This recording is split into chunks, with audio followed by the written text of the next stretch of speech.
રાજ્યમાં વરસાદનો વધુ એક રાઉન્ડ શરૂ થવાની હવામાન વિભાગે આગાહી કરી છે। 4 ઓગસ્ટથી 10 ઓગસ્ટ સુધી સૌરાષ્ટ્ર અને કચ્છમાં આગામી 7 દિવસ કેટલાક સ્થળોએ હળવાથી મધ્યમ વરસાદની આગાહી હવામાન વિભાગે કરી છે।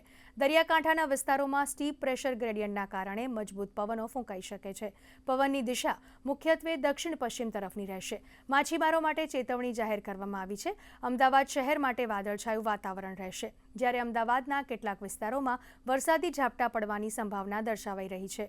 વરસાદના આંકડા અંગે વાત કરીએ તો અત્યાર સુધીમાં રાજ્યમાં 479.2 મિલીમીટર વરસાદ નોંધાયો છે, જે સામાન્ય વરસાદ 406.1 મિલીમીટર કરતાં 18% વધુ છે। વેધર સિસ્ટમ વિશે વાત કરીએ તો મોન્સૂન ટ્રફ હાલ અનુપમગઢ, દિલ્હી, શાહજહાંપુર, બસ્તી અને છાપરા થઈને પૂર્વમાં નાગાલેન્ડ સુધી વિસ્તરેલી છે। આ ઉપરાંત 5.8 કિલોમીટરની ઊંચાઈ પર એક વેસ્ટર્ન ડિસ્ટર્બન્સ ટ્રફ સ્વરૂપે સક્રિય છે।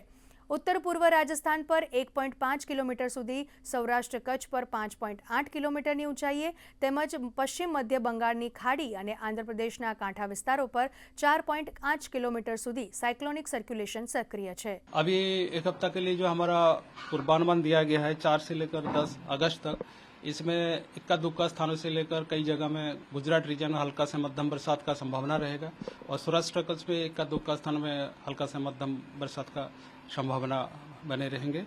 इसमें तटीय क्षेत्र में स्ट्रॉन्ग विंड चलने का संभावना रहेगा।